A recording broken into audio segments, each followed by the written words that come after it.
Chers auditeurs, vous êtes à l'écoute des messages de la bonne nouvelle de Jésus transmis à travers les prédications de l'Église adventiste du 7e jour, Église africaine francophone de Bruxelles.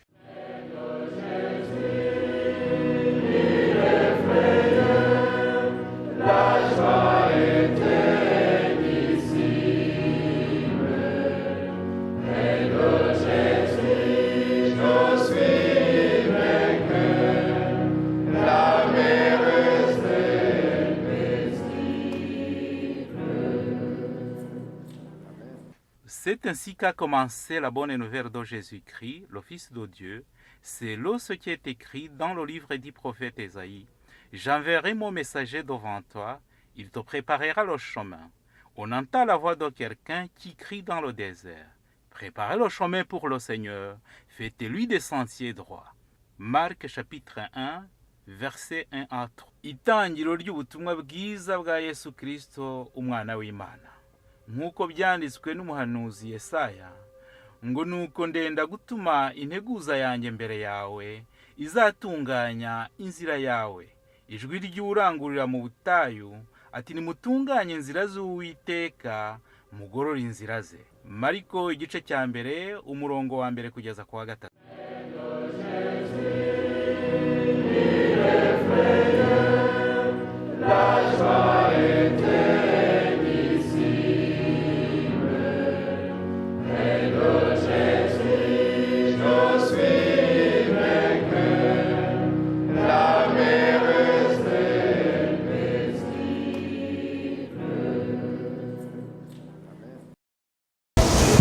Bonjour chers frères et sœurs en Christ.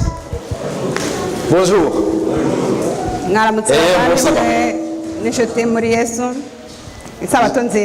Il se pourrait que probablement il fait hyper chaud. Mais cela n'empêche, j'espère bien que je ne vais pas vous endormir.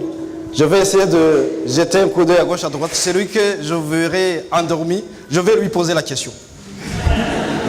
Ntagushidikanya harashyushye ariko nubwo hashyushye mugerageze kuba maso kuko nabona umuntu usinziriye ngo arajya mubaza ikibazo. Merci à la chorale, la voix de la dernière trompette qui vient de nous rappeler la ferme assurance à laquelle on doit avoir en Christ, parce que c'est lui qui croit et ayant cette assurance, lui devient un refuge. Ndashimira itorero ry'ikorari ijwi ry'impanda ya nyuma rimaze kuturirimbira uko tugomba kugira ibyiringiro byacu muri Yesu. Donc cela doit être notre hymne au quotidien. Ibyo tugomba kubigira icyifuzo cyacu cya buri munsi.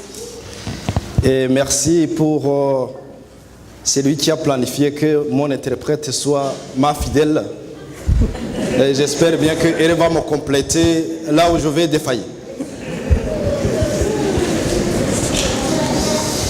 Le sujet que je voulais partager avec vous ce matin a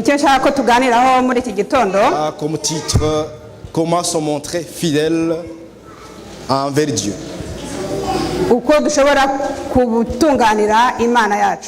Donc comment se montrer fidèle envers notre Dieu.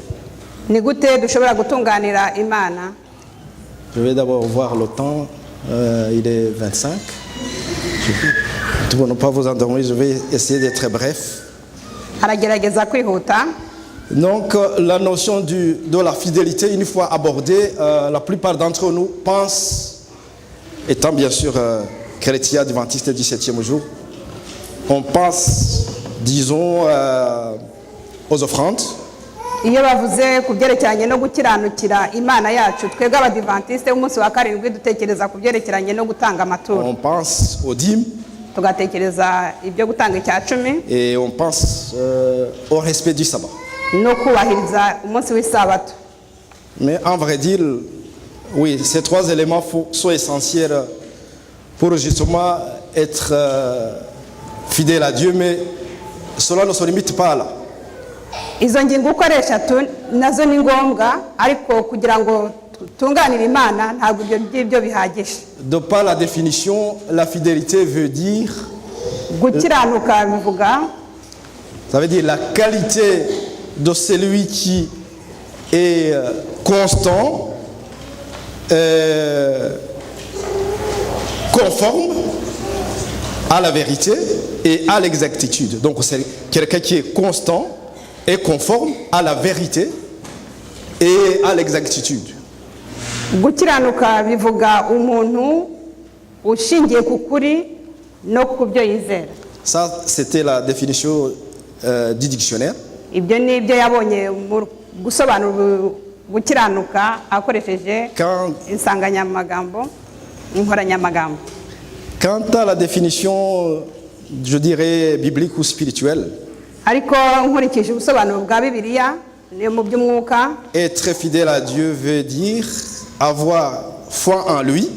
Kukiranukira Imana ni ukugira kwizera Imana en tout temps et en tout lieu, igihe cyose n'aho uri hose, et sans crainte.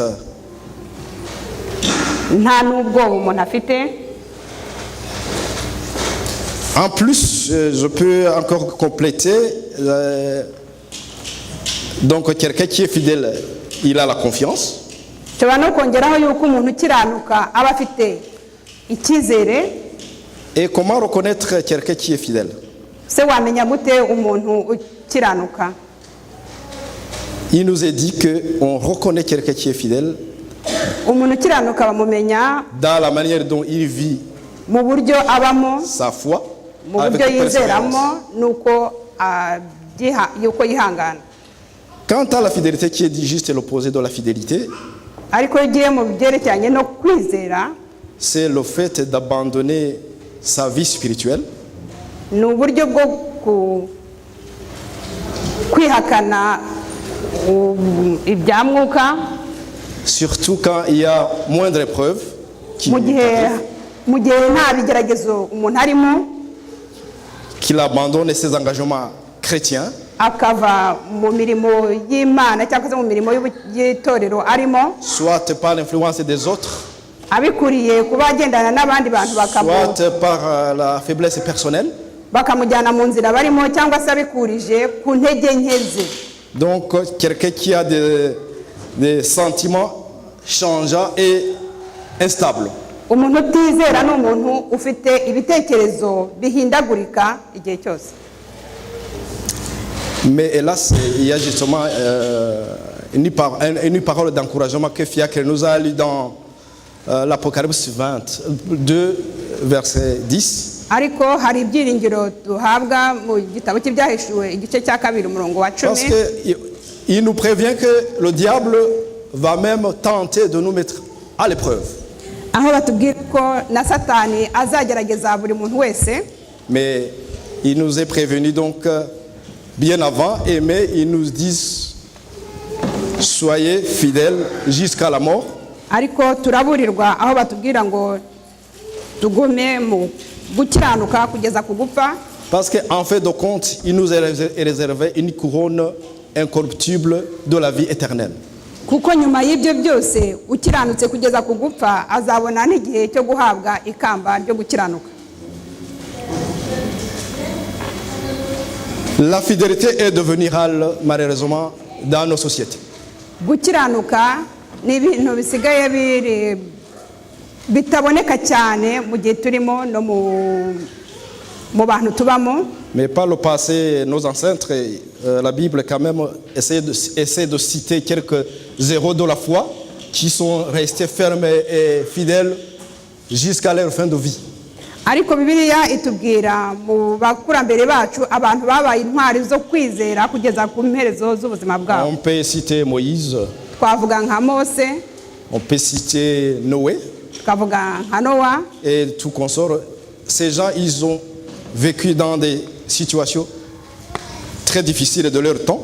Abo bantu kandi ntabwo tugomba kwibagirwa ko nababaye mu bihe bikomeye byo mu gihe cyabo. Mais de par la parole de Dieu, ils ont tenu ferme et persévérant.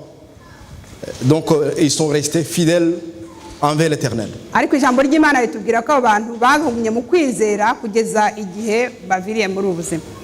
J'ai pu dégager quelques éléments qui pourraient nous aider justement à cultiver dans nos vies pour que nous puissions avoir pleinement confiance en Dieu.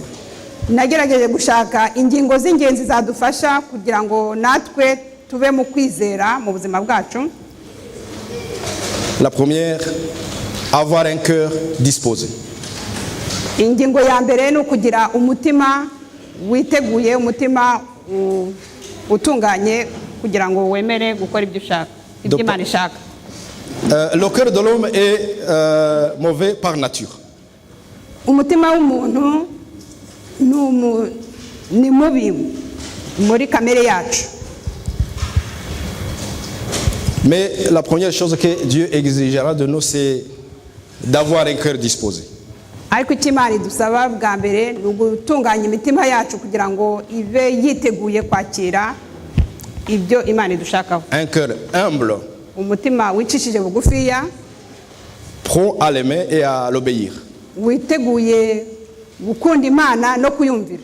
Mais bien sûr sans esprit de rébellion malgré des situations difficiles que nous pouvons traverser. Ariko tutibagiwe ko tutagomba kujya kure y'ibyo mu by'ubwigenge bwacu cyangwa se y'ubwisanzure bwacu. Sachant que ce n'est pas facile, mais cette situation nous devrons la créer.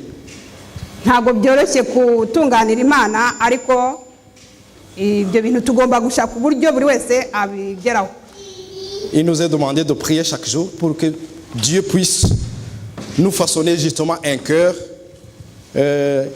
qui est prêt à devenir fidèle comme étant de bons serviteurs. Tugomba gusaba Imana kugira ngo iturememo imitima mishya yiteguye kwakira ubushake bwayo.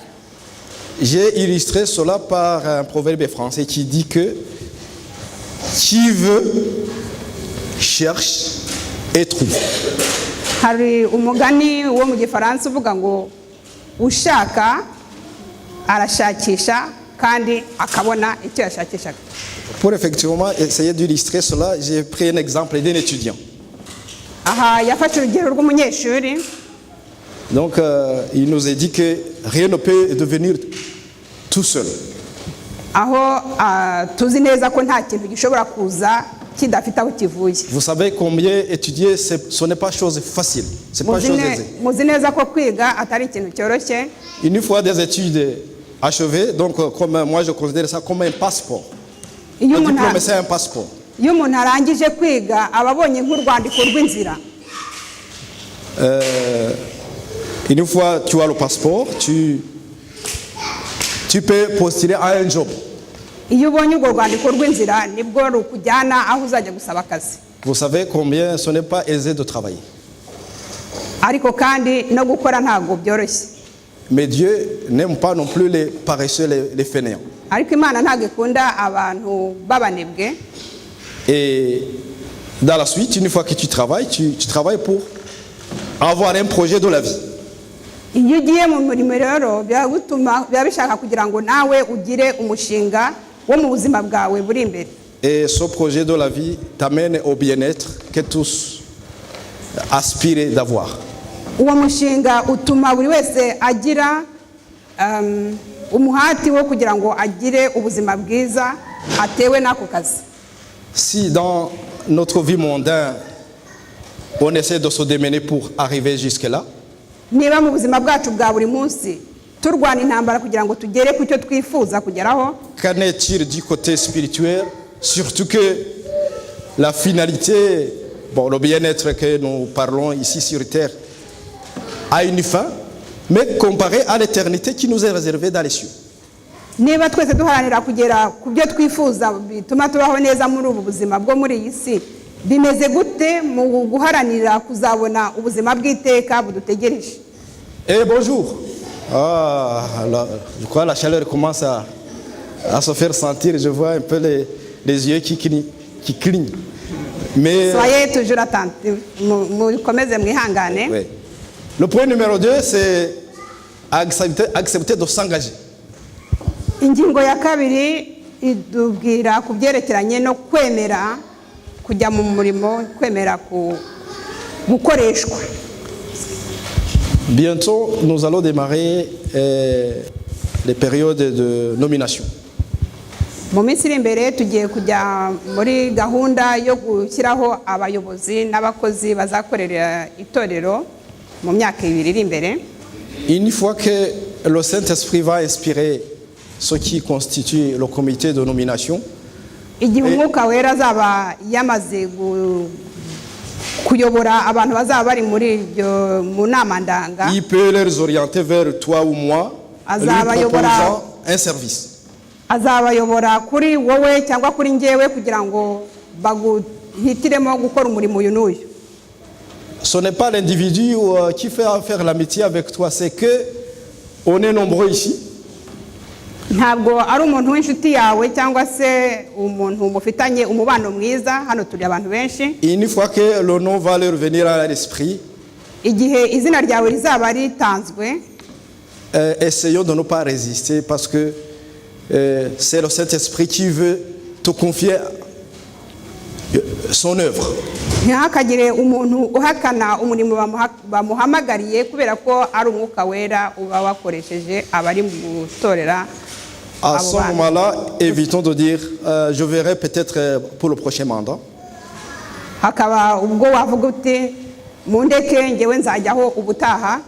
Mais une fois que tu acceptes, il faut venir entièrement.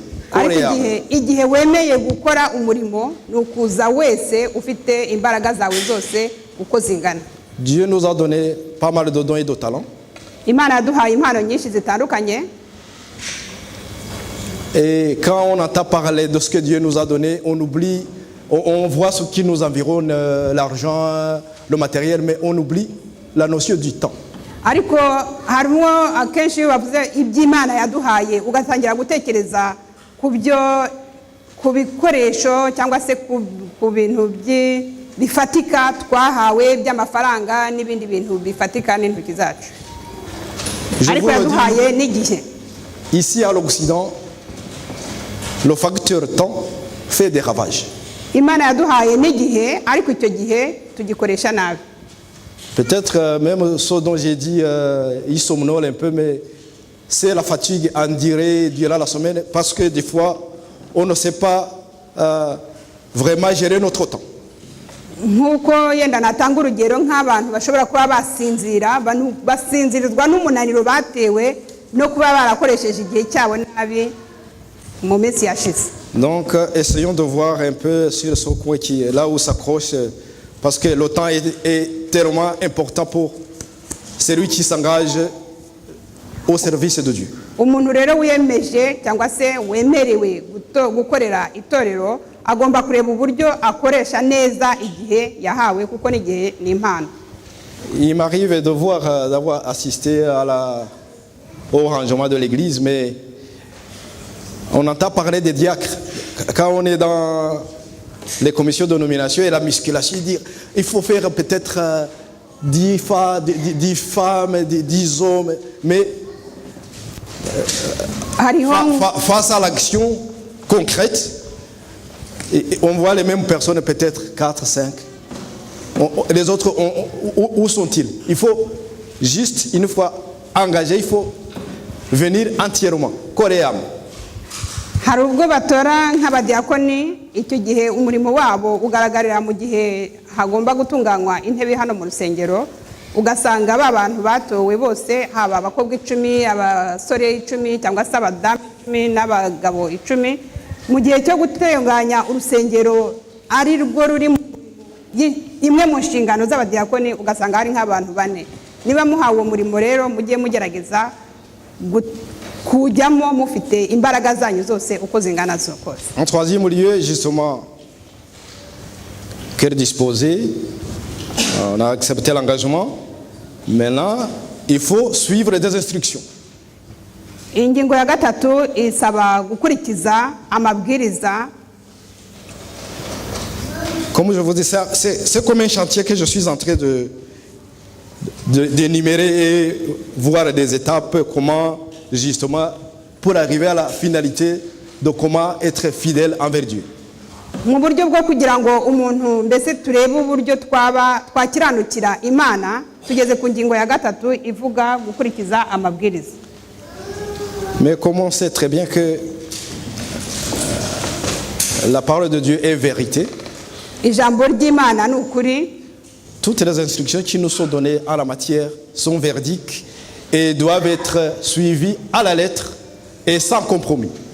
Ibintu byose Bibiliya itwigisha ni ukuri, tugomba no kubikurikira no kubikurikiza tutanyuze ku ruhande. Justement, comme on le voit dans 2 Timothée 2, verset 5, Turebye muri Timoteyo igice cya 2 umurongo wa 5, ceux qui combattent, ils combattent avec des règles, bien sûr. Je ne vous demande pas peut-être d'aller, mais vous pouvez la lire silencieusement. C'était justement dans le sens de vous montrer que Timoteyo igice cya 2 umurongo wa 5. même au niveau, donc on est au combat, il faut avoir des instructions et combattre avec des règles, suivre des règles, la feuille de route, quoi. Hari amategeko agenga abantu uko bagomba kwitwara. Peut-être que si tu es là, tu peux la lire. Nshobora gusoma muri Timoteyo 2 Timothée chapitre 2 verset 5. Timoteyo igice cya 2 umurongo wa 5 haravuga ngo, kandi iyo umuntu ashatse kurushanwa mu bukino ntahabwa ikamba keretse arushijwe nk'uko bitegetswe. Peut-être en bas, ils disent que donc, les instructions qui ont été données, il faut être respecté scrupuleusement. Sinon, il sera difficile d'arriver à la réussite ou au prix. Umuntu uri gukina umukino afite amategeko agomba kugenderaho, iyo atagendeyeho baramuhana cyangwa se yagendeyeho aratsinda. En 4e position, Ku ngingo ya 4, élaborer une stratégie. kugira ngo ubeho mu buryo bwo gukiranuka ugomba kugerageza gukora gahunda ugenderamo. Quel que soit le domaine dans lequel tu comptes t'y engager, il faut une stratégie efficace. Aho wakwemera kujya gukora umurimo w'Imana, ugomba no kureba uburyo uzakoramo uwo murimo w'Imana. Mais je vous avoue que c'est le Saint-Esprit seul qui peut vous donner ce guide, donc qui donne cette stratégie. Uwo murongo wakwiha wo kugenderaho ntabwo wawushobora wenyine udafashijwe n'umwuka w'Imana. Et comment avoir ces instructions, c'est à travers les prières et méditations qu'on va acquérir justement cet outil, ce guide d'instruction. Ibyo byose ntabwo twabigeraho tutanyuze mu masengesho kugira ngo dusabe Imana iduhe imbaraga yo kuyobora imigendere yacu, uko tugenda mu mategeko tugendamo, noneho tugende muri wa murongo twihaye wo kugira ngo tujye mu murongo wo gukiranukira Imana. En 5e position, Ingingo ya 5, il nous est demandé de laisser Dieu aux commandes de notre vie. ni ukugira ngo ibintu byose tubirekere Imana aba ariyo ibigenga. Est-ce possible? Ndetse birashoboka twareka Imana ikaba ariyo igenga gahunda zacu zose? Birashoboka. Le monde aujourd'hui fait confiance à la science.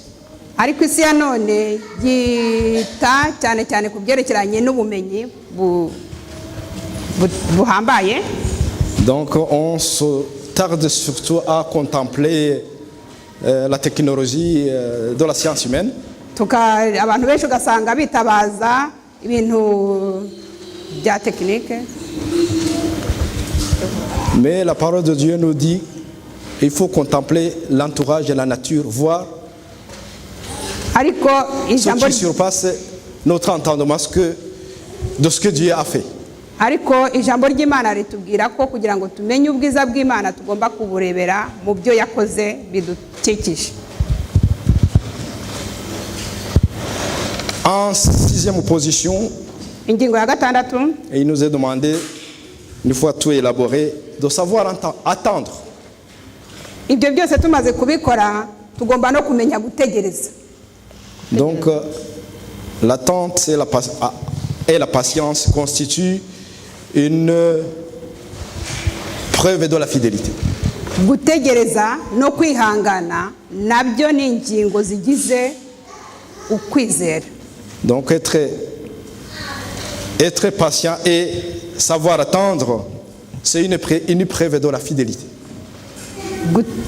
Gutegereza no kwihangana ni ibintu bigize ingingo yo gukiranuka. Mais des fois, il nous est tellement difficile parce que, justement, si on essaie de suivre la lettre, les précédentes procédures, Ariko ntago byoroshye gukurikiza ziriya ngingo zose natanze. une fois que tu as un sujet qui te touche au cœur, que tu soumets à l'Éternel, Ariko iyo ufite ingingo nibura imwe ukayishyira ukayiha Imana ngo ibe ari yigenzura iyiyobora, et tu peux chuter à cause de ce point-là de manquer de patience et de persévérance, parce que une fois qu'on a soumis nos supplications à notre Dieu omnipotent, on devrait avoir la confiance de la réponse qu'il va nous réserver. bamwe bashobora kugushwa n'igihe cyo gutegereza kubera ko niba uhaye uvuze uti ingingo iyi ni ndashaka kuyikiranukaho nyihaye Imana akaba ariyo igomba kuguha igisubizo. Ariko iyo utegereje igihe kirekire ukabura igisubizo, bamwe bashobora kugwa bagushijwe no gutegereza igisubizo kitaraza. Donc essayez d'avoir un cœur fidèle, de confier, d'avoir la confiance à l'Éternel qui agira au moment opportun.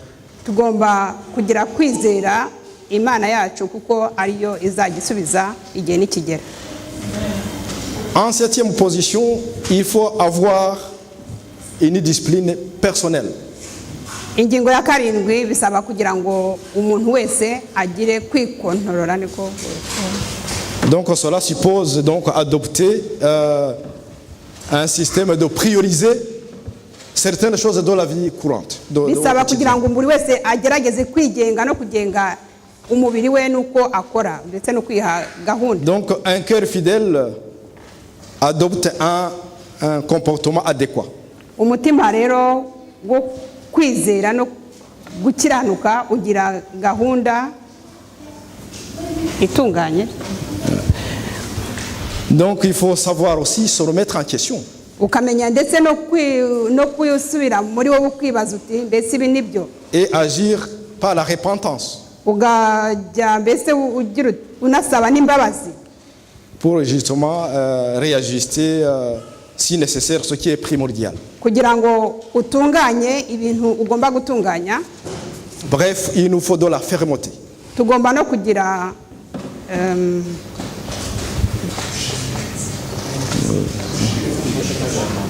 tugomba no kutajagajaga. Voilà, merci. Kutajagajaga. Kutajagajaga. En huitième position, il nous est demandé de travailler sans cesse. Tugomba kandi no gukora nta guhagarara. Tugakora igihe cyose. Parce que justement Dieu, l'Éternel, veut que ses ouvriers soient productifs. Imana ishaka ko abakozi bayo bagira n'umusaruro. Il nous a confié un champ qui est très vaste. Yaduhaye umurima munini. Mais il attend une récolte aussi immense. Ariko kandi idutegerejeho n'umusaruro uhagije. Donc un travail tardif montre justement la tiédeur envers la fidélité de Dieu. Iyo utangiye umurimo utinze rero byerekana ko mu by'ukuri utawuhaye agaciro, urimo ugenda gahoro, mbese nta ugenda ukonja mu murimo w'Imana. Il nous est dit que même si les résultats semblent médiocres, nubwo umusaruro utaba mwiza, il faut continuer et persévérer dans le travail du maître. Tugomba gukomeza mu murimo w'uwadutumye. Parce qu'une fois que nous avons confiance en lui, il agira. Ariko kubera ko igihe twamaze kumuha gushyira ibyiringiro byacu muri we, nawe azasubiza kandi azadukorera icyo dushaka. L'avant-dernier point étant la reconnaissance. Ingingo yanyu ibanziriza ya nyuma ni ukugira ngo tujye tumenya no kuba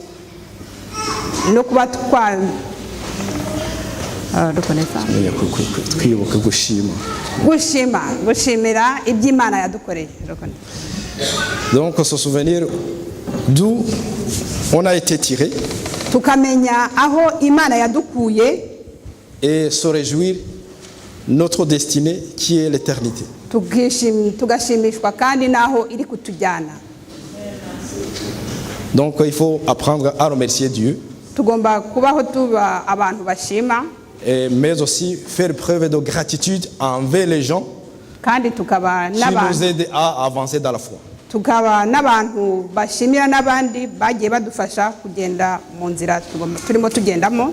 J'ai observé certaines attitudes que nous manifestons en tant que chrétiens. Nitegereje mu rimwe na rimwe ingeso rimwe na rimwe dufata abakristo tugenderamo. Justement, Dieu il prend ses ouvriers, il les confie une mission. Imana ifata abakozi bayo ikabaha umurimo, Il nomme les anciens, les diacres et tout ça. akafata abakuru b'itorero, abadiakoni. Mais à ce que j'ai remarqué, la plupart des cas, on ne les facilite pas la tâche. Ariko rimwe na rimwe hari nubwo natwe abakristo tutaborohereza umurimo wabo. On les met souvent à l'épreuve et même les critiques fusent. Tukabashyira mu bigeragezo ndetse ahubwo tukaba twanabacana intege tubavuga nabi. Au lieu de les soutenir parce que ce sont des êtres faibles aussi, auxquels vraiment il faut à temps et en tout lieu leur confier à l'Éternel pour qu'ils soient outillés d'une force. Aho kugira ngo tubashyigikire ndetse ahubwo tunabasengere kugira ngo babone imbaraga ivuye ku Mana. Donc il faut chaque fois y penser que ces gens d'une façon spéciale méritent votre accompagnement, la supplication envers l'Éternel pour eux, afin qu'ils puissent s'acquitter de leur mission pour rendre gloire à l'Éternel. Abakozi b'Imana bakeneye amasengesho yanyu kugira ngo babone imbaraga itari yabo ahubwo imbaraga iturutse ku Mana ibafasha kugira ngo bakore umurimo bahamagariwe bawukora neza. Donc cette reconnaissance est infaillible du fait que aussi le fait qu'on est assis ici. Uko gushimira ntago kwagira iherezo uko twicara aha ngaha. Je parle peut-être des gens qui ont eu l'occasion de voyager dans cette capitale, peut-être à des heures avancées ou tard dans la nuit ou vers la matinée. Ndagira ngo mvuge cyane nko ku bantu bigeze bagira umwanya wo gutembera hano muri uyu mujyi wa Buruseli, En l'occurrence, c'est pour tous ceux qui font par exemple les livraisons ou les transports de personnes. Mu gihe nk'igihe kijimye cyangwa se mu gihe abantu baba benshi bari mu ngo zabo, ubwo barashaka kuvuga nk'abantu bagiye igihe cyo kuba batembera hano muri uyu mujyi wa Buruseli. C'est à ce moment-là que ce que je suis en train de dire que Dieu nous a pris quelque part dans la boue et nous a mis à lumière que là il faut une reconnaissance envers l'Éternel. Aho ngaho niho iyo ubonye ibibera muri uyu mujyi wa Buruseli niho ushobora guhera uvuga ati ndashimira Imana kuko hari ahantu yankuye. Des fois moi je me dis surtout à partir de vendredi soir jusqu'à dimanche matin, je dis que même le roi Philippe n'est plus roi de cette ville. Rimwe na rimwe ajya yibaza ko guhera kuwa nyuma w'isabato kugeza ku cyumweru mu gitondo ubanza n'umwami abatakiri umwami w'iki gihugu. Ce qu'on voit c'est une abomination. Ibintu abantu babona ni ibintu biteye isoni. Et le diable justement il donne un petit répit le dimanche dans l'après-midi pour se reconstruire en fait que lundi les gens redémarrent encore leur vie au quotidien. Le Satan agerageza gutanga akantu k'akaruhuko nko ku munsi wa mbere w'isabato kugira ngo abantu baruhuke ibyo babayemo guhera ku wa nyuma w'isabato kugeza ku wa mbere w'isabato mu gitondo. Voyant cela, je dis le monde est en déperdition, mais nous qui avons eu cette chance, ce privilège d'être appelés à avoir l'éclairage, la lumière du Tout-Puissant, il faut lui rendre gloire avec reconnaissance. Tugomba gushimira Imana yacu kuko yatugiriye neza ikadukura muri iyi si y'irimbukiro ikatuzana mu nzu yayo. Le dernier point étant ingingo ya nyuma, rendre compte. Le projet est presque achevé. umushinga wamaze kuwushyiraho kuwuzuza. Donc il faut rendre compte, je dirais le bilan. Igomba kugerageza noneho gukora ibyo bita igenzura. Donc il faut maintenant avoir un dialogue franc avec le Seigneur. Ukagira ikiganiro kirambuye kandi kivuye ku mutima n'Imana yawe. On doit se rendre dans nos activités menées, qu'elles soient familiales, sociales ou spirituelles. Ukagerageza kuvuga ku byerekeranye n'imirimo yawe, mu byerekeranye n'ubuzima bwawe bwo mu muryango, mu bo tubana nabo, ndetse no mu buzima bwo mu byamwuka. Une fois que nous rendons compte, igihe umaze gukora iryo genzura kuri ibyo bintu bitatu, une fois que nous rendons compte à l'Éternel ce que nous avons fait, cela nous permet de rester humble et dépendant de lui. Ibyo bituma iyo tumaze kubona gukora iyo bira, mbese tumaze kuganira n'Imana yacu tukayireka ibyo tumaze kugeraho n'ibyo yatugejejeho, bituma twicisha bugufiya. On peut se poser la question de comment on peut le faire. Ibyo rero bigatuma twibaza ikibazo ngo ese twabigeraho gute. C'est juste à travers une analyse de rétrospective, et donc rentrer en nous-mêmes. Ibyo tubigeraho tumaze kwisuzuma twebwe buri wese ku giti cye, en se posant des questions, ai-je fait ce qu'il fallait? Umuntu akibaza niba ibyo yakoze ari byo yagombaga gukora envers mes supérieurs, pour ceux qui ont leur supérieur hiérarchique. Ukareba niba ibyo wakoreye umukoresha wawe warabikoze neza, envers mes égaux, cyangwa se abantu mureshya ibyo wabakoreye nabyo wabakoreye ibintu byiza, envers mes subalternes, cyangwa se abantu baciye bugufiya ese wabakoreye ibintu byiza, envers mes enfants, mon voisinage. Ukareba niba abana bawe n'abaturanyi bawe warabagiriye ibintu bijyanye n'uburyo ugomba kugendamo. Ai-je honoré des promesses que j'ai tenues qu'on a vues un peu plus loin? Ese naba naragerageje gukurikiza amasezerano nasezeranye n'Imana cyangwa nasezeranye n'abantu, etc. n'ibindi. Après tout ce tour d'horizon, ibyo byose umaze kubizenguruka, entre-temps, à chaque étape, kuri buri rugero, ça ne reste pas sans réponse. nta hantu hasigara hatari igisubizo. Entre-temps, une fois que on a suivi ce genre de cheminement, c'est un processus, tu ne peux pas le faire un jour. Ibyo bintu ziriya ngingo zose yatanze n'ingingo udashobora gukora mu munsi umwe. Le processus que je viens de donner, c'est toute une vie. Ni ibintu bikorwa mu buzima bwa buri wese, ubuzima bwose. Mais avant de conclure, je vous rappelle que la fidélité envers Dieu est mieux qu'autre chose qu'on peut passer de la vie, qu'on pense de la vie. Mbere yo gusoza aragira ngo mbabwire ko gukiranukira Imana ari ikintu cy'ingenzi mu buzima bwacu. Si vous avez été infidèle, ne laissez pas la culpabilité vous accabler. Niba umuntu atarakiranukiye Imana ntagatume umutima we umucira urubanza. Mais laissez-vous inspirer par la fidélité de Dieu. Ahubwo duhindukire kureba gukiranuka kw'Imana kuba ariko kutuyobora. Enfin, puisse sa fidélité vous interpeller. Kugira ngo gukiranuka kw'Imana ariko kudufasha. Et vous donne envie de lui être toujours fidèle. Bukaduha ndetse n'ubushake bwo kugira ngo nayo dukiranukire Imana.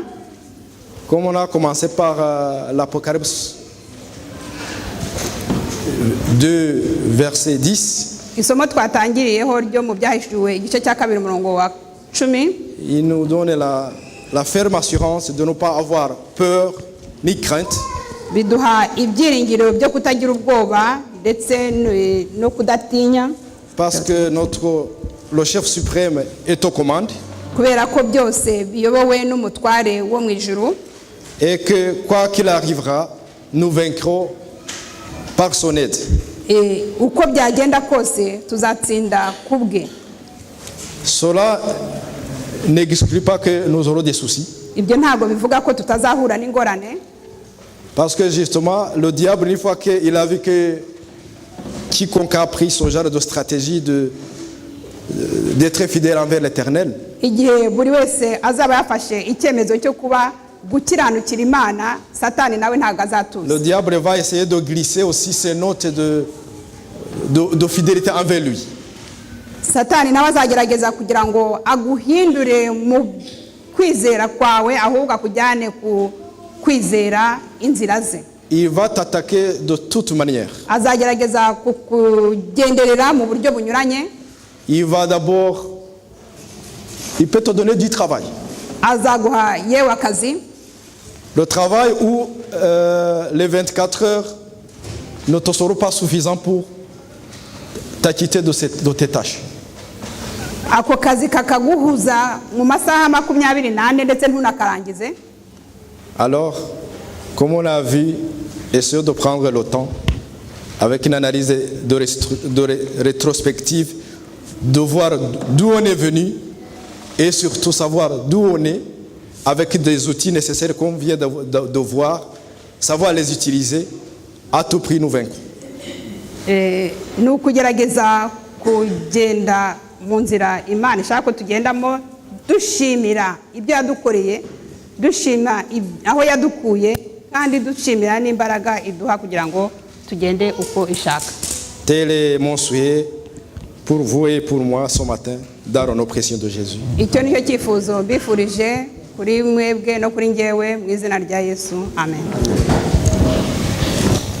Père éternel, notre Sauveur et Seigneur, Data twese muremyi wacu, umucunguzi wacu, nous venons de voir à travers ta parole tumaze kubona mu byerekeranye n'ijambo ryawe combien tu as manifesté ta fidélité envers l'humanité, ukuntu werekanye gukiranuka kwawe ukwereka abantu waremye, mais étant notre nature pécheresse, tu nous acceptes tels que nous sommes.